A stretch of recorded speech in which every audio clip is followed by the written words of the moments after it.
Good afternoon, and thank you for joining us on H360 Live. My name is Dave Duplay, and I'm joined here in the studio today with Courtland Long from Healthio360. Hi. I'm also joined with Leslie Josel and Susan Weiner. They are the co-authors of The Complete Diabetes Organizer, Your Guide to a Less Stressful and More Manageable Diabetes Life. And we're looking to hear more about the book and find out some good information. We have a very exciting show for you today. We're going to jump right in and talk about a few things that are trending on Healthio360. And we're going to start off with an interesting story about a restaurant chain in the Midwest who changed up the kids' menu. And I think this plays into our whole topic of diabetes today. But Courtland, can you share with us a little bit about that study and who was it and what did we find? Yeah, so at the Silver Diner, they did a revamp of the children's menu. So they replaced the unhealthier items such as fries and soda with healthier items such as strawberries, side salads, and things like that. And they started to notice that children were ordering the healthier options, they were eating healthier, so they were very excited by this news.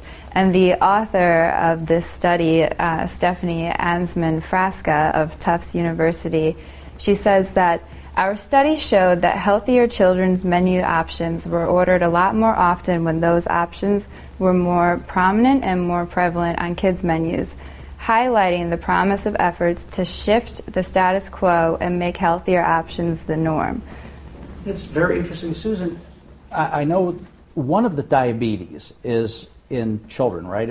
There's type 1 and type 2.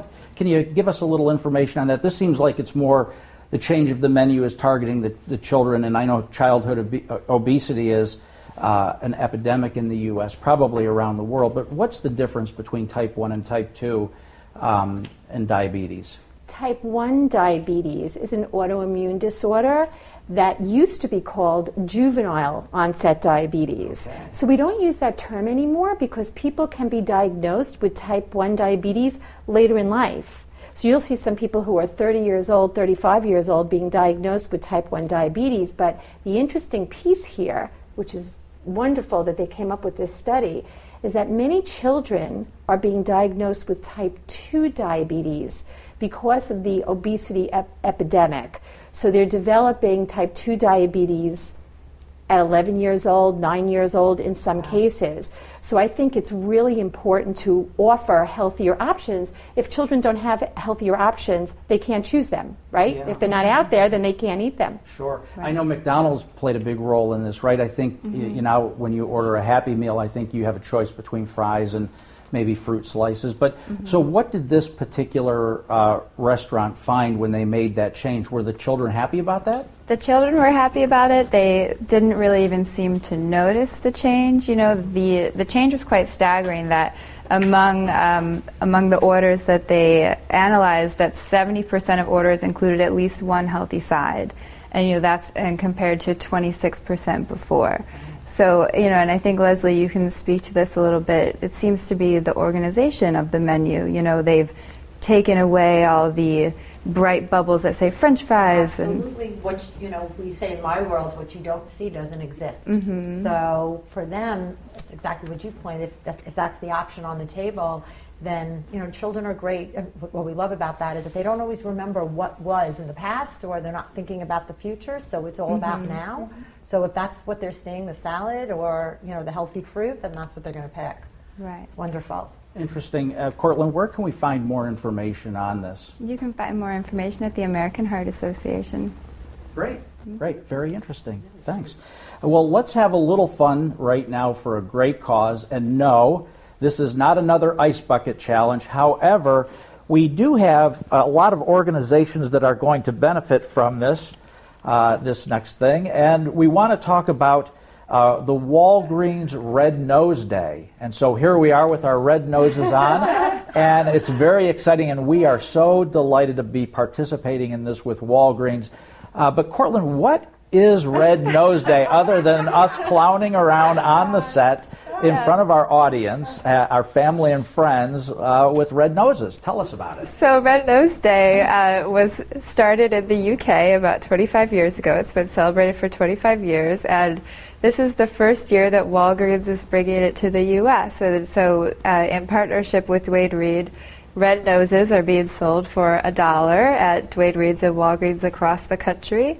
Some locations have photo booths set up already, so you could automatically take pictures there with props and other things, just like at a wedding. Right. And so if you tweet out a photo of yourself with hashtag Walgreens, hashtag Red Nose Day, hashtag promo, you get entered into a sweepstakes to come to New York for Red Nose Day, which is May 21st.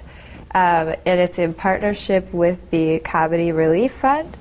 So it will be a full day of comedians and celebrities and everything. And the Red Nose Fund is a charity that benefits children and young adults who are living in poverty to lift them up and celebrate a life of health and happiness. Fantastic, right? Yeah. Isn't this fun? It is. Yeah. It's happy. And now I'm going to juggle. No, I'm just kidding. This We're is going to come out of a small car. that's right. How many people can fit into a small car with red noses on? Well, that's great. Thank you very much for that. And again, Walgreens is doing a great job, and all the organizations that are going to benefit from this cause. It's really fantastic, and we here at Healthy O360 are very happy to be supporting that. So thank you, guys. What a lot of fun, huh? Yeah, so great. Cool. Well, let's take our noses off and stop clowning around, because we do have some important information to get to here. Mm-hmm. And Dave, I believe you have some very helpful health tips for women. So women and men need different health tips? Well, they do. Okay. Yeah, sure, they do. And I thought you were going to talk about the women's health tips, but I do know about health tips. And when I went through these health tips, oddly enough, I found that all of them were very applicable to men. But the article that I read really featured health tips for women, and so I'm going to talk about those with you guys. And if you think I'm off base, please, I'm sitting here with three women, so I am a little intimidated. But the first one is eat a healthy diet. And doesn't that make sense? Because a good friend of mine says bikini season is right around the corner. And so if we eat a healthy diet, right, hopefully we're going to be in shape. And a couple of these health tips kind of fold into that. But eating a healthy diet, in terms of living with diabetes, what would be a healthy diet that we should focus on? So it's kind of a misconception that there is one diet for everybody with diabetes. It's very individualized, and actually a healthy diet for someone who has diabetes is a healthy diet for everybody. It's eating more fresh food, plenty of fiber, fruits and vegetables, a lot of lean protein. So you, of course, need to manage your diabetes depending on how it's being treated. If you're taking insulin, you may need to count your grams of carbohydrate and so forth, maintain a good weight. But there's no specific diabetes diet. Yeah. You know, speaking of measuring portions, that to me is the hardest, right? Because, you know, a cup of this or 2 cups of that or 4 ounces of this. So from an organization perspective, can we pre-measure things? You know, if we're eating at home, can we have them pre-measured out? How does that work? Oh, absolutely. In fact, sometimes we even tell our clients who come to us and say we want to promote healthy eating, particularly if they might have an autoimmune disease or they have a chronic illness, is we ask them to just get some plastic measuring. You don't have to spend a lot of money. I always want to say this, the dollar store, great treasure trove for organizing product. Love me some dollar stores. But you can just take a marker and pre-measure things and then write them right on the measuring cups what you measured, so you can take the guesswork. I'm all about taking the remembering out of remembering. Yeah. So you just mark it right on the measuring cup and you'll know how much something, whether it's a piece of protein or it's a liquid or whatever you're measuring, you have it right there for you. Remembering out of remembering. Take the remembering out of remembering. I like that. I am going to use that. You can have it. And I'm going to credit you for that as well. Okay. So moving to the next health tip, so we had a healthy eating, a healthy diet, right? Eating the right foods and in the right amounts. Exercising. So we need to be exercising at least 30 minutes a day. Really, we need to be active, and that's aerobic exercise. You don't have to go to a gym to get your exercise in, right? So you can take a walk around the block at lunch, or go and do Pilates in the park or yoga in the park, right? So 30 minutes of exercising And, the NFL is really doing a great job because they've got this concept called Play 60. And it really centers around having children drop the Game Boys and the gaming consoles and go outside and play for 60 minutes a day. And it's called Play 60. What do you think about that? I'm all about the exercise because all the research shows us, not even just for students, I always talk about, or kids, but also for adults, that aerobic exercise directly links to how we lay down our learning. So if you want to increase your focus, if you want to increase your attention span, if you want to lay down any type of retain any information, the way to do it is to exercise first and then get to work. Yeah. So it's one of the best things we can do for our brains, not only our bodies, but for our brains. I get up very early and exercise in the morning, and I love it. It's a great way to start the day. You feel it in your brain as well as your body, right? Absolutely, yeah. And I try to exercise a little bit at night as well. So in the morning before work, and it really clears my mind, and then it decompresses me after work. Well, I was going to add that to when you said the 30 minutes. It doesn't necessarily always have to be 30 minutes all at the same time. You can do, if you're pressed for time, you can do 10 minutes in the morning, 10 minutes in the afternoon, and then again 10 minutes at night. Right. Which sometimes takes the stress off people to feel like, oh my goodness, how am I going to find that half an hour every day? Yeah, it doesn't have to be. It doesn't have to be all It's at once. what works for you, and if you look at your schedule, and maybe Tuesday you can exercise in the morning, but Wednesday and Thursday it would be best after work. It's what works for your schedule. Right. Yeah, good point. The next one is, and this would seem like a no-brainer, but I'm going to mention it because it is important. Avoid risky habits. So stay away from those cigarettes and people who use them. Stay away from the recreational drugs.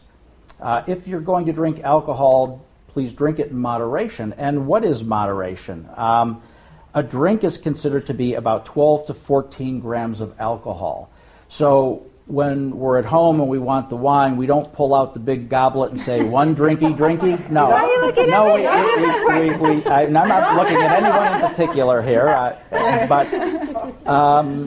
So it's 12 to 14 ounces of alcohol, which is a 12-ounce can of beer, 5 ounces of wine, or 1.5 ounces of spirits, such as gin, whiskey, or 80 proof. So avoid those risky habits is a great health tip. And again, I think I'm hitting it on the point that it's not only women we're addressing, but these are unisex, right? Tips here. Well, I think that also goes back a little bit to the measuring and the organizing, because I know so many people who, have the big glasses, or they just fill it up until it looks like the glass is decently full. You need to measure it, right? Right. So a great tip that I use is I tell my patients and my clients, take one of your pretty wine glasses at home, measure out 4 to 5 ounces of water, pour it in the wine glass, and that's what a 4 or 5 ounce glass of wine looks like. Take it or leave it, don't shoot the messenger, but that's what it looks like. And also I think another great tip, Dave, from what you said is, these are suggested amounts as limits. If you're not drinking, you don't need to start to have 4 or 5 ounces of wine a day and an ounce or ounce and a half of spirit. It's not something that you need to do to get healthier. Exactly. By all means, we are not here to promote limits on alcohol consumption. It's better off not to drink it at all, right? The next tip we have is managing stress. And, this one is a real tricky one because, females have a lot on their plate. It's a high stress situation. I just look at my house and the house I grew up in, and, mom was working, mom was cooking, mom was cleaning. So it's a very stressful occupation. Raising the children, I'm not sure I could do that. But so it's very stressful. So it is important to take time for yourself and de-stress, right? And exercise, I think, goes hand in hand with that, right? But it is important to take some time and meditate and take time to yourself. We all need our own time. Right? And I think that'll help manage your stress. The next one is probably appropriate because we are coming into the summer months, and it's all about sun safety, right? And it's not only making sure that we're wearing sunscreen at an SPF of at least 15 when we go out in the sun, But it's also about knowing your body, and especially if you're fair-skinned, making sure that your freckles and your birthmarks and your moles are not growing. And if they are, and if they're growing rapidly, you've got to go see your doctor. But always, if you're going out in the sun, sunscreen, wear a brimmed hat, wear sunglasses, right?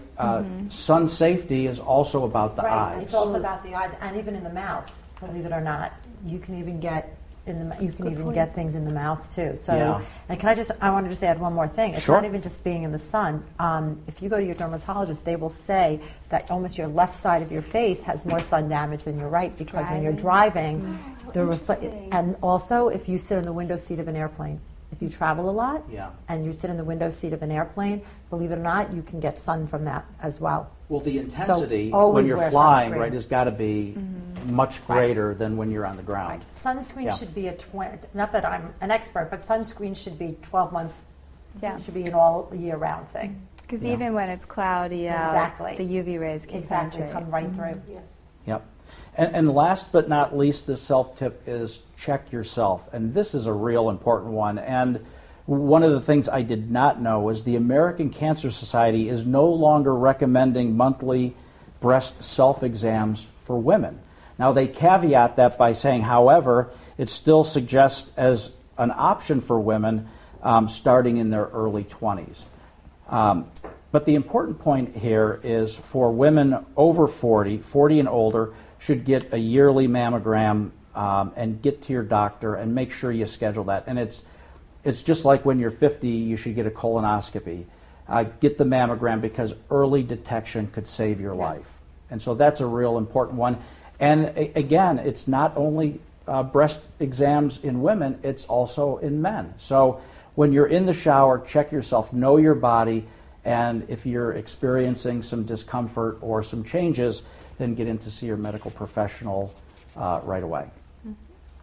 How'd we do? You did great. Right, appropriate for both men and women, these health tips.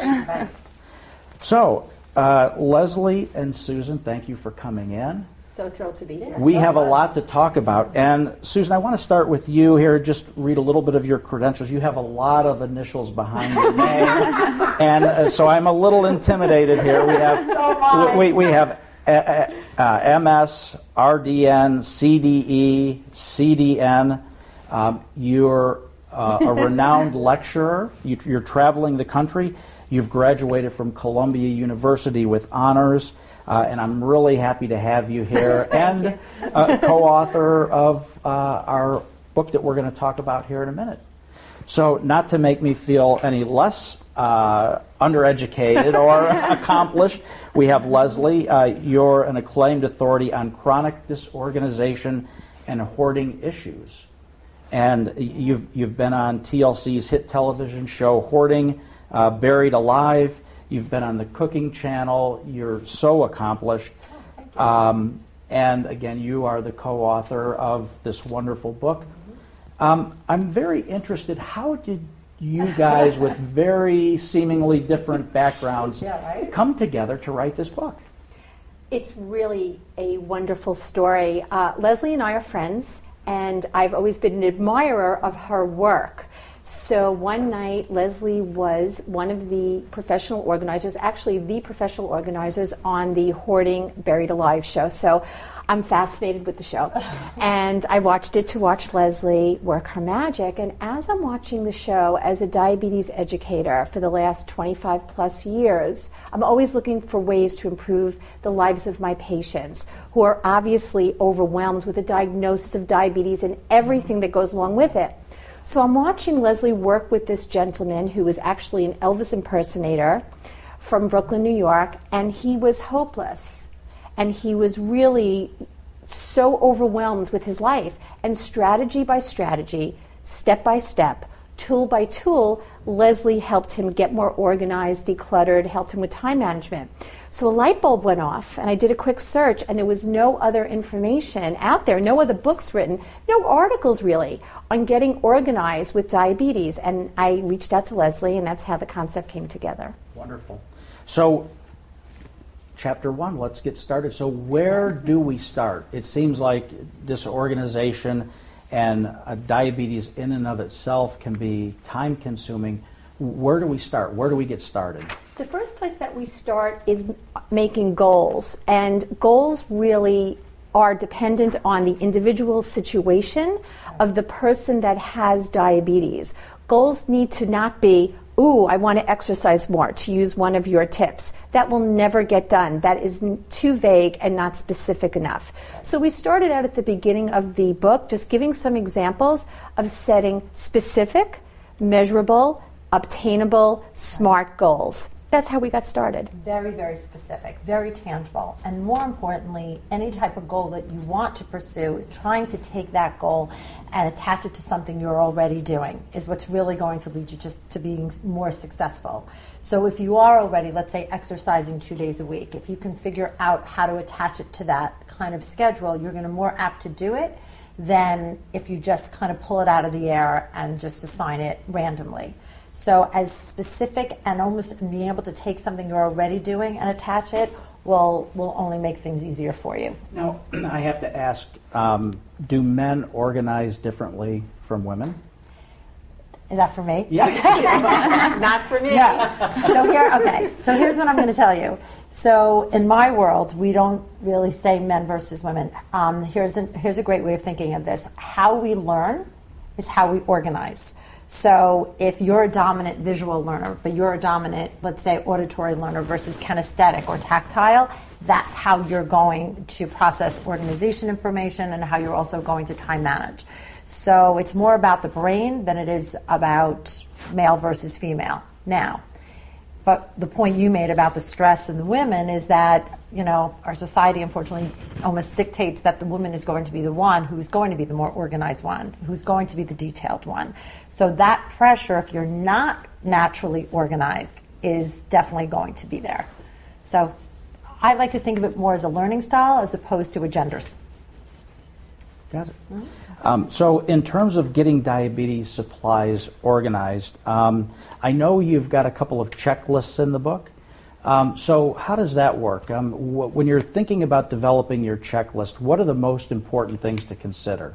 So there are different categories of supplies that people might want to put into organizational categories. For example, you may have a checklist of supplies that you need in the morning, or supplies for daily use, or supplies for work, or supplies that go to school or for travel, depending on what it is. And based on the specific needs of the person with diabetes, we've developed some checklists in the book.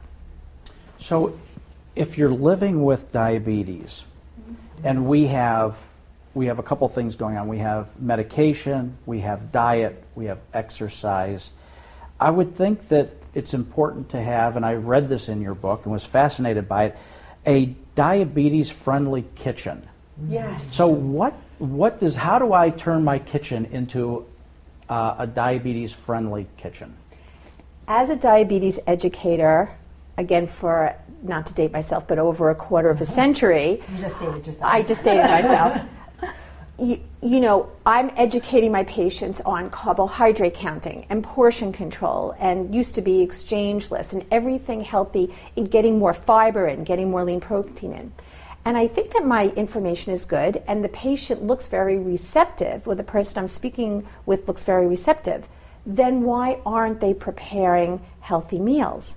And if you take a step back into Leslie's world and you see that their countertops are unusable because they're so cluttered, or every time they open the cabinet, all the pots and pans fall out, or they can't find any of the spices or seasoning in their pantry, they can't cook. So if you can't cook healthy meals, you can't eat healthy meals. So that's where I turn to Leslie to help with some organizing techniques for the kitchen. And so when we organize, we have the refrigerator, we have the pantry, we have this really interesting thing called the Lazy Susan, which I just throw things in there and then I spin it around so I don't have to see it.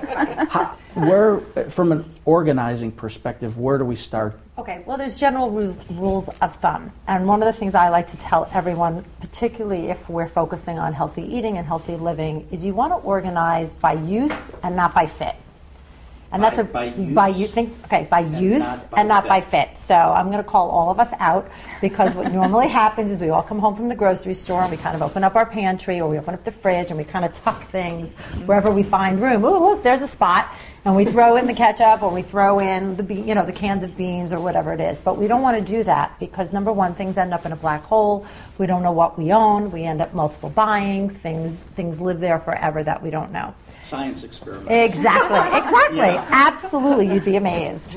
So what we always say, and we like to really do these in short bites so that it gets into their head, is if you think use and not fit, you're going to start grouping like with like. So you're going to start grouping things by how you prepare. So if you love to make, let's say, beans and beans and rice, you're going to make that all together as something that's use. So for example, one of the things that we talk about in the book, which people might not think of, is if you're organizing, let's say, your diabetes supplies and you have your monitor, and your monitor takes batteries, you're going to put batteries with the monitor, because you're going to be grouping by use, so you're not looking around your home for batteries when you need them for the monitor. It doesn't have to necessarily only be about food. It could also be about your diabetes supplies. But so that's rule number one, use and not fit. Yep. Number two, prime real estate, okay? I love doing these things because they're fun to remember. They're fun. Yeah. This should be fun. This isn't, we want you to have a good time when you walk into your kitchen. Knees to shoulders is your prime real estate. So anything you're going to use every single day, that's where it's going to go. Items that you're not using should be way up high. Maybe treats that you need to keep in the house we don't want to see all the time could be up. And things that maybe are heavy, like platters or such like that, can go on the ground. So the other thing is we want to make things as visual as possible, because what we don't see doesn't exist. So as much as you can use baskets and clear is king. In my world, we want to do that as well. Clear as king. Clear as king. You like that? I like that. You're going to take that down. The dollar store, clear as king. Yeah. I think the kitchen is such an important area of your house. Every party, every person winds up in your kitchen. Mm-hmm. And one thing I read in your book that I really loved is having a designated space on your counter, like a snack station, a healthy snack station. I thought that was so creative, especially for families with young children. We love that idea too, because we want to empower children. We want them, those children that have been diagnosed with diabetes, we want them to be able to learn independence and resilience. So we want them to have a place that they know that they can open up a drawer or a pantry, or we'll talk about that in a minute, or a shelf, where they can go right away and get the snack that they know has been pre-portioned, and that is for them. And so by just even taking things out of the bags, all the packaging, and putting them all in one designated spot, and then labeling is king also. Okay, remember that. Is a wonderful way for your child to be independent.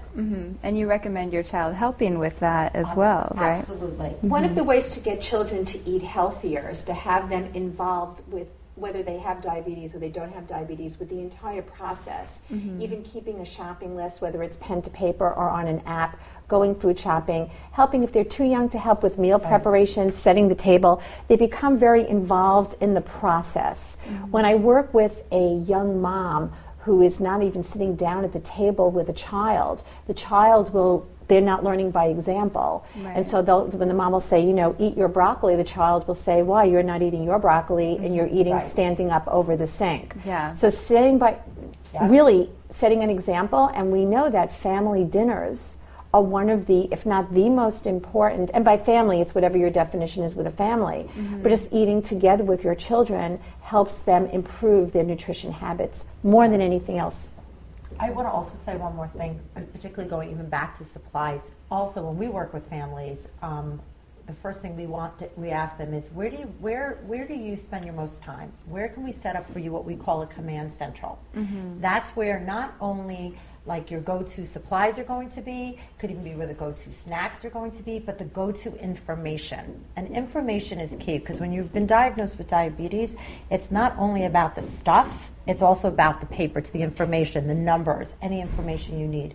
So creating that space first, and it doesn't necessarily have to, people automatically think it's a kitchen. It doesn't have to be even a kitchen. If your kitchen is tight, but let's say you have a big office in your house, then do it in your office. Some people do it even in a bathroom. It could even be in a bedroom. It could be even if you have more hanging space, you can even commandeer space from a closet. and do it there. So you really have to think out of the box. It's really what works. We always say this. It's like we say it ad nauseum.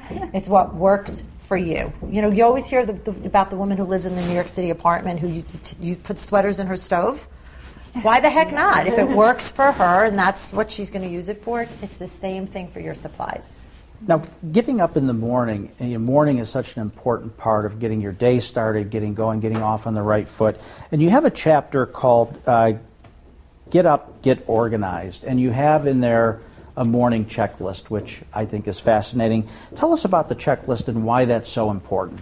One of the reasons that Leslie and I and our information work so well together is I developed this checklist based on the things that I know my patients with diabetes have to do in the morning, and then Leslie helps them get organized and get out of the house. It works out well.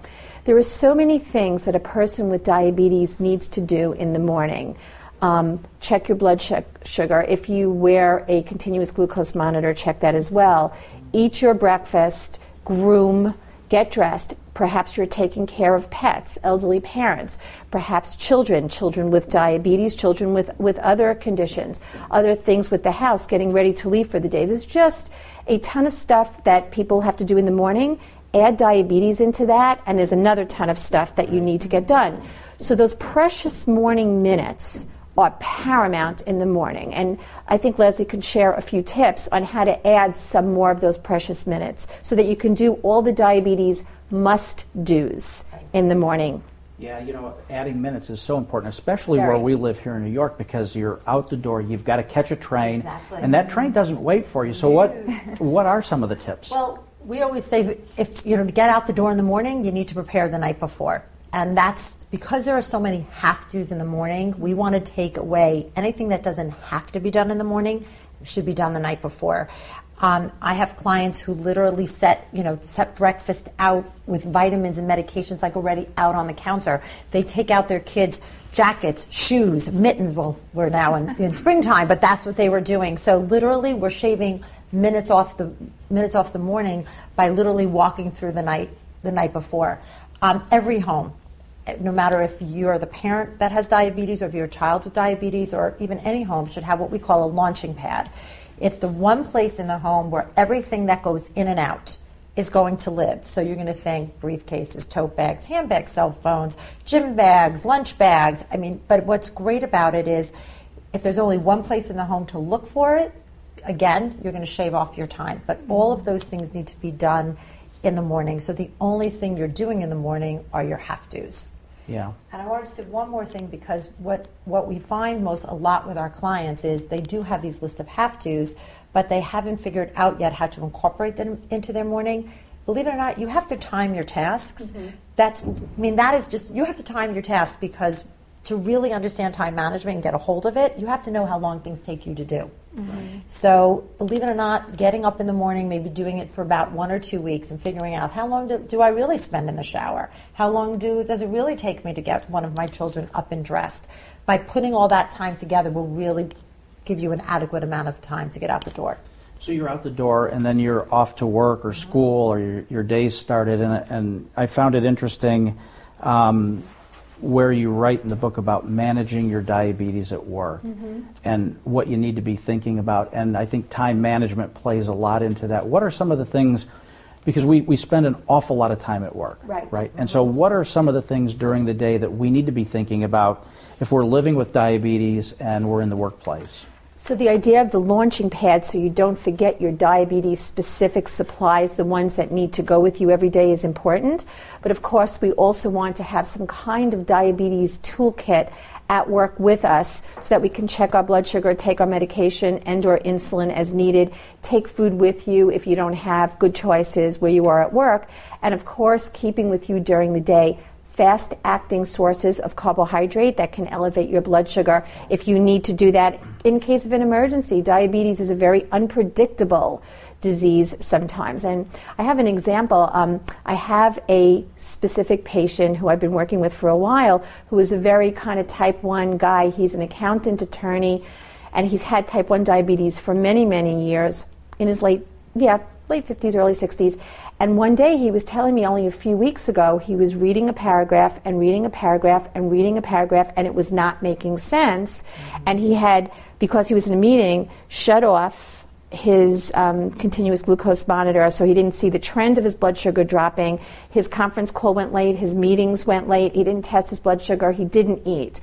So this is even a person I've been working with for a while. So one of the things we write about in the book, and very strong suggestions, is always use visual cues. Set a reminder that's going to ring, no matter what, on your cell phone. If you're comfortable, tell either a coworker, only if you're comfortable, a coworker that you have diabetes, or your boss, so that you're managing your schedule so that you always test your blood sugar and you eat on time. These are very important things, and your supplies should be within your reach when you're at work. Yeah. How can you manage, organize or plan for a child who has diabetes and you're sending them off to school and maybe their supplies are with the nurse? How can you make sure that all is managed and in control as well? Do you want me to answer? Yeah. Okay. Great point. A child at school who has type 1 diabetes, who is therefore on insulin, and don't forget that part of what they can have with school, and most children with diabetes do have this, they are allowed to have cell phones with them because they're programmed to contact their parent and or guardian. Their supplies should not just be at the nurse's office. Their supplies, fast-acting sources of carbohydrate, for example, testing supplies, should be in the classroom, at the nurse's office, and any other special that they have. If it's a child who has speech therapy, that should be with the speech therapist. If they're in chess club, it doesn't just have to be sports. We always think of sports. It should also be included in after-school activities. Yes. That's very important, because a lot of parents that I work with don't realize that. But if your child's in the school play and is going to rehearsal every single day, that's where it needs to be. Don't just think baseball and lacrosse. It has to be in every after-school activity. That's correct.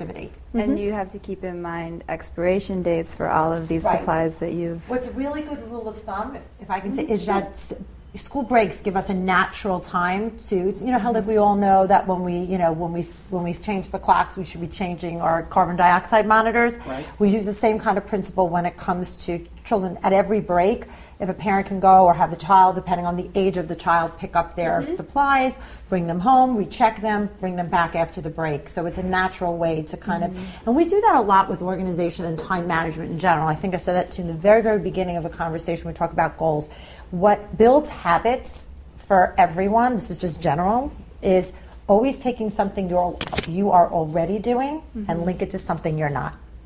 Because it's a great way to remind yourself. So it's a much easier way to build a habit is if you link it to something that's already a habit. So we know that breaks are very ingrained. Kids always know when school's out. Yeah. So it's a good way to just kind of remember to remember. So we have our checklist for the night before. We've gotten past that. We've gone to sleep. We've gotten up the next morning. We have a checklist. We're off to work. We're organized. We have checklists. And now we're going to end the day the healthy diabetes way. Absolutely. And I would venture to say there's a checklist in there somewhere, right? And so how do we end the day? What are some tips for us to decompress, end the day the healthy diabetes way? I have to give you credit for the change in your tone as you're talking about, right? Ending the day and winding down and getting very zen about it. Love it. It's awesome. When you're feeling well with diabetes, the end of the day is a positive time. If you've had a tough time during your day because of blood sugar highs and lows or just not feeling well, the end of the day may not be as smooth. So thank you for reviewing that, because as the day goes along a little bit better, and we don't always have control over everything diabetes all the time, but when you do put that effort in and you do get better results, you will be able to relax more in the evening. So certain days are different than others. If you're a parent, certain nights you may have carpool for your children, they may have certain activities. You may even be going out to dinner with friends. So your night routine may not be as standard as your morning routine. But I'm very into having my patients and clients and friends and family eat well in the evening. Having a healthy dinner and an expectation, because you've already food shopped and you already have things at your fingertips. Have you ever come home early and you're starving and you just grab and eat? that's probably not a good idea if there is already fresh fruit and vegetables cut up in the refrigerator that you can eat during the time dinner is cooking, or just having to heat up your dinner is a better way to go. And I'm also a very big fan of setting boundaries in the evening in terms of technology. Okay. I'm in my own business, so my technology needs to go off at a certain time, so I show other people that there are boundaries. Otherwise, you can't really relax in the evening. Yeah. Technology has played a real change on our world and the way we live, right? It really does. I want to just bring up another point to add to your evening routine. This is more about organizing and time management. If you spend like just 10, because again, if you're going to spend 10 minutes, again, remember we talked about in the morning doing it the night before. So if you can spend 10 minutes the night, in the evening. The one nice thing about the night is the morning, I always say there's an expiration date. You got to get out the door. You got to get out the door on time.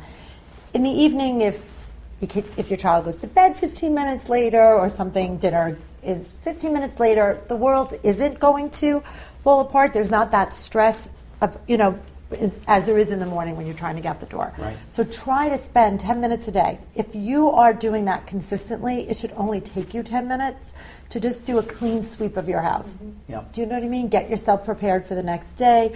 Do all those little things you thought you were maybe going to do in the morning. If you can do them during the night, it'll just relax you knowing your morning's going to be better. And get that launch pad ready to go for There the next you go. day. Yeah, that's right. That's exactly what we're that's talking right. about. I do it. I do it.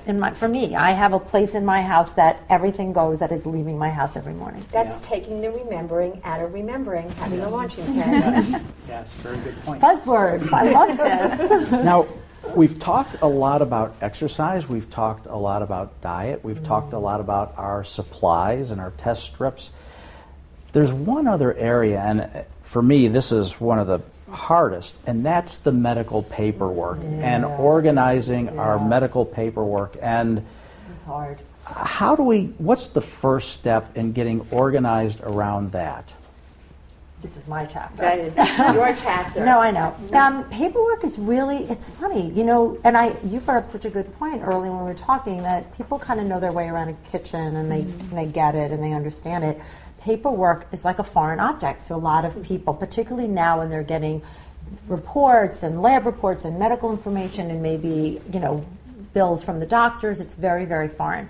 So what we want to do is underwhelm. We really want to underwhelm. We want you to take a breath, and we want you to first start, the basic thing to do is sort your papers.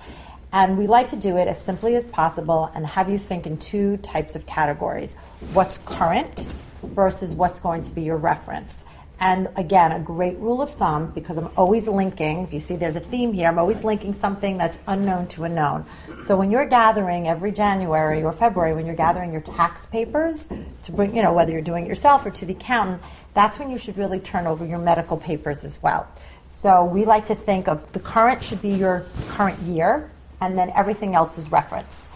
And then what we want you to do, again, depending on what works for you, you can organize it. The two basic ways are either categorically or chronologically.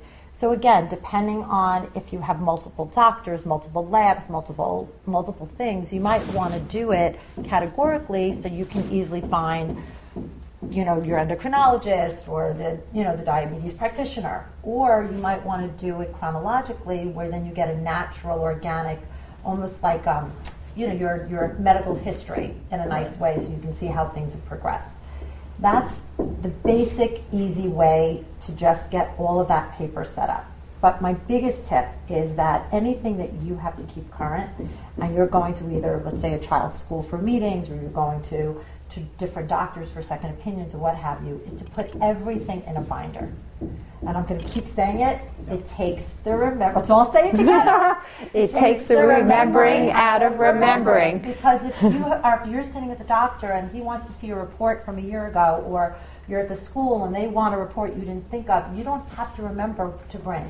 You've just now brought everything with you in a nice, organized binder. And we go in more depth in the book about how to specifically set up a binder. But it's just a great way to just have all your resources with you. Sure. Now, you made a point about different doctors. So if I'm a diabetic, How many doctors could I potentially be seeing? A lot. Okay. So an endocrinologist or a doctor that specializes in the care of the endocrine system, or a diabetes specialist, depending on how you're doing in your diabetes care, would be how often you're seeing this doctor. And we do what's called a hemoglobin A1C test, which is a 3-month blood sugar average for many people with diabetes. So they may go and get a blood test and see their doctor every 3 months, sometimes every 6 months, sometimes every 9 months, depending on exactly where they are. My strong suggestion as a diabetes educator is between those appointments, you must stay engaged as a patient. As a patient, you are steering the ship. You are the head. You are your own best advocate and the head of your healthcare team. So between those appointments, you want to get a baseline before there's a problem with your eye doctor, possibly with a podiatrist or a foot doctor. If you are able to see a registered dietitian, nutritionist, and a certified diabetes educator, get that in as well. Any of those specialists, you may have other health issues that you need to address as well. Try to fit those follow-up appointments in between your endocrinology appointments. And one of the things we talk about in the book and we suggest is to, and again, another easy, natural way to stay on top of it is to include a calendar right in that binder. So this way you can, if a doctor says to you right on the spot, okay, you need to follow up with me in 3 weeks, you can mark it right there on the calendar you have. Or if you're making any, let's say you started a new, let's say a medication on a Monday, and all of a sudden you see a change in how you're feeling, you can almost do, again, keep a natural history of what's going on, whether it's a medication or blood or whatever you're feeling, right in one place. So again, you have that information in that place, and again, only dedicated to your diabetes. Yeah, that's a very good point. Now, I'd like to shift gears a little bit and talk about traveling. If I'm living with diabetes and I'm traveling, whether it's in the continental U.S. or outside of the country, what are some of the things I need to be prepared for? And because diabetes is 365 days a year, 7 days a week, 24 hours a day, it is going with you.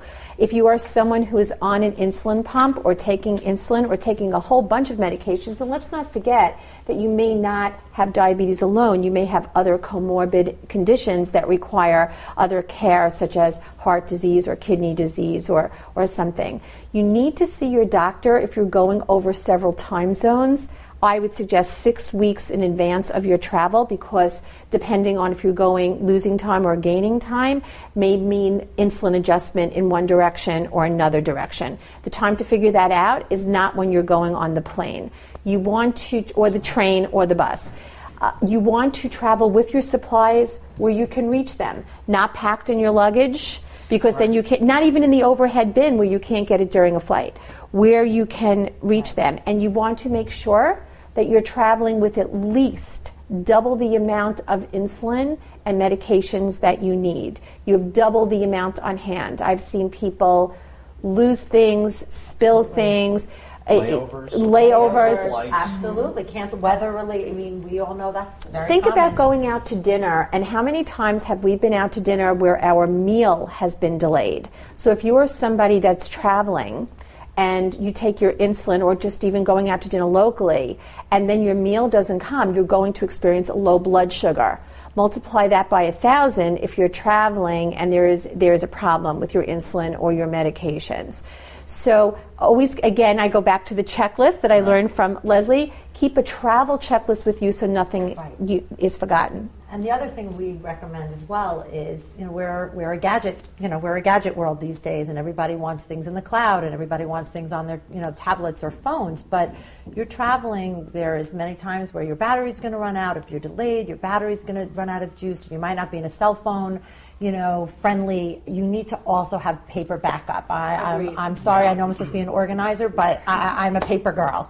You need to keep paper backup, absolutely, in case you can't get it. Right? Your binders are good. Right. It could even be a one sheet with emergency phone numbers Exactly. and doctor contact, because some of the signs of hypoglycemia or low blood sugar may mimic drinking or unsteadiness, slurring of speech. So if people don't know that, or they don't see a medical alert bracelet or for whatever reason, having a paper in your wallet, if they can't access, if you have a code on your cell phone and they can't get into it, is life-saving in many circumstances.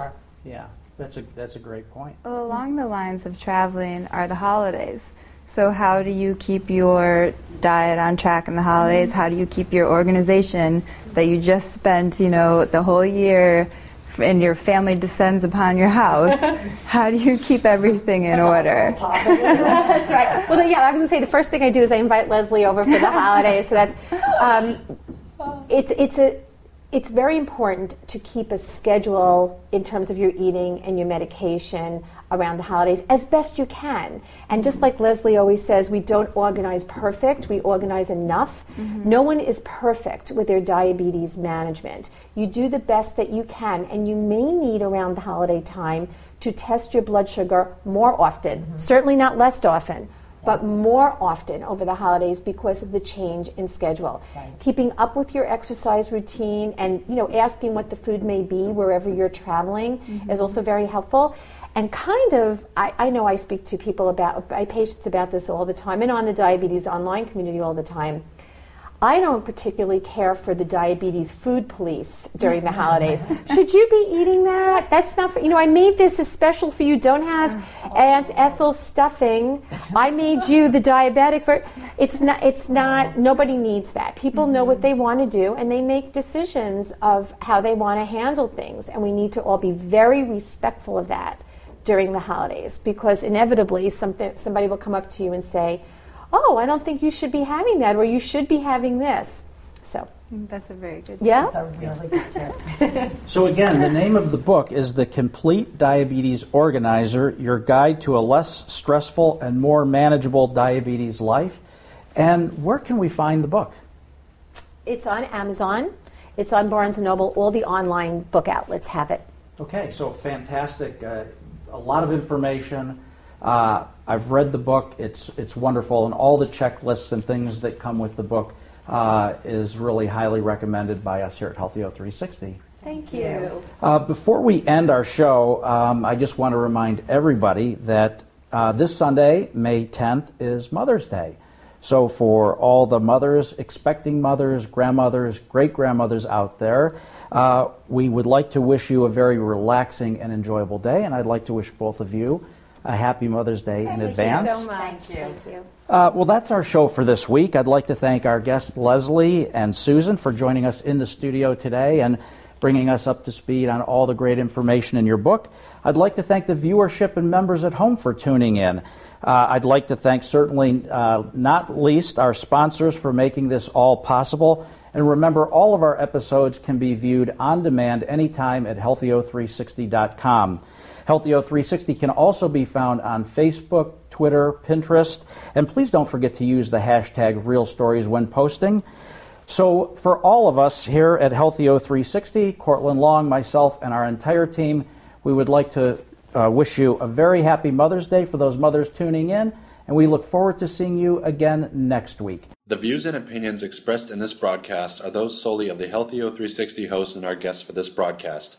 These views and opinions do not in any way reflect the views and opinions of our sponsors, advertisers, or other organizations on Healthy 360, including our community members.